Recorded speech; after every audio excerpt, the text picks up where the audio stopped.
दोस्तों नमस्कार, मैं एडवोकेट महेंद्र पटेल। आज हम बात कर रहे हैं अपने देश की गैस की समस्या पर, क्योंकि आज हमारे देश में जिस स्थिति से गैस आ रही है और जिस स्थिति से हमारे देश में गैस की मांग चल रही है और हमारे देश में हर जिले हर शहर में लंबी लंबी लाइनें लगी हुई हैं गैस एजेंसियों के सामने, तो हमको तो यही लग रहा है कि ये समस्या बहुत ज़्यादा भयंकर है और बहुत ज़्यादा विकराल है। परंतु ये इतने स्तर की समस्या नहीं है, क्योंकि अगर इतने स्तर की समस्या होती तो फिर हमारे देश की व्यवस्था बिल्कुल ही कमज़ोर है और ये आगे बढ़ने लायक नहीं है और हमारे देश की सरकार की सबसे बड़ी गलती है। परंतु ऐसा नहीं है, क्योंकि हर देश में और हमारे देश में भी कम से कम 40-50 दिन की गैस का स्टॉक रहा होगा, जो कि आपातकालीन स्थिति के लिए रहता है। तो अभी तो हमारे इस युद्ध को होते हुए जो मध्य एशिया में युद्ध चल रहा है वह अभी 50 दिन भी नहीं हुए हैं, जिससे कि हमको गैस की किल्लत आगे पड़ सके। हाँ, अगर ये बहुत ज़्यादा समस्या उत्पन्न हुई है कि जिस दिन से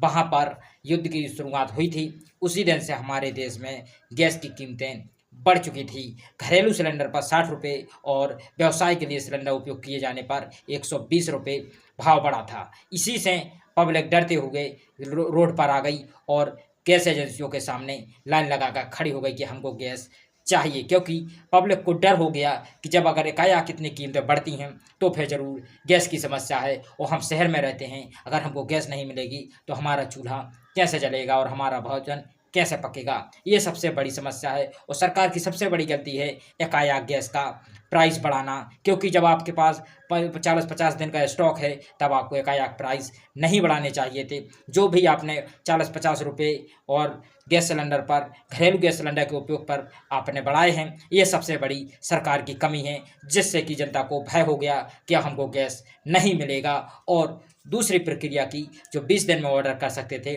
उसको 25 दिन बढ़ा दिया, जिससे कि सरकार ने सोचा कि ये 5 दिन का हमको मौका मिलेगा, तो इससे आपको मौका नहीं मिला। हमारे देश की जनता भयभीत हो गई और गुब्बारा बन गया कि हमारे देश में गैस की समस्याएं उत्पन्न हो रही हैं, जिससे जितना ज़्यादा स्टॉक करता बने उतना स्टॉक कर ले, क्योंकि आगे हमको गैस नहीं मिल पाएगा। इसी स्तर पर हमारे देश में कालाबाजारी का भी धंधा उठ खड़ा होता है और हमारे देश कंपनियों से जो कालाबाजारी करने वाले व्यापारी हैं वह अधिक मात्रा में स्टॉक कर लेते हैं और मोटी रकम पर वह गैस सिलेंडर बेचते हैं। तो इसमें सरकार की सबसे बड़ी खामी है कि एकाएक गैस के रेट बढ़ाना और दूसरे नंबर 20 दिन से 25 दिन का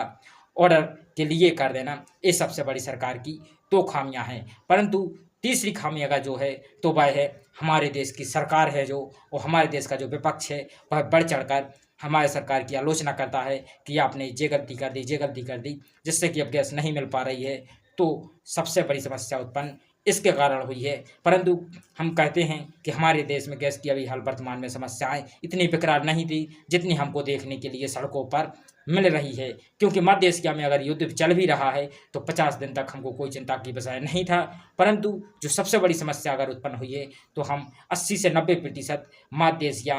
के रास्ते से ही हमको गैस उपलब्ध हो पाती है, जो कि किसी और दिशा से अगर होती तो हमको समस्या नहीं जा सकती थी। परंतु अगर हमको समस्या गई है तो इसका निराकरण भी हम ही को खोजना पड़ेगा और हमको जो हमने तटस्थता की नीति अपनाई थी और ज़्यादा अपने अमेरिका की तरफ झुकाव किया था, हमको ईरान की तरफ झुकाव करना चाहिए, जिससे कि हमको वहाँ से गैस उपलब्ध हो सके। जो उन्होंने रास्ता बंद किया है वह भारत के लिए पूर्ण तरीक़ा से रास्ता खोल सके, जिससे कि हमारे देश में जो गैस की समस्या उत्पन्न हुई है, पेट्रोलियम की समस्या उत्पन्न हुई है, वह समाप्त हो जाए। यही हमारे पास सबसे अच्छा तरीका है। धन्यवाद।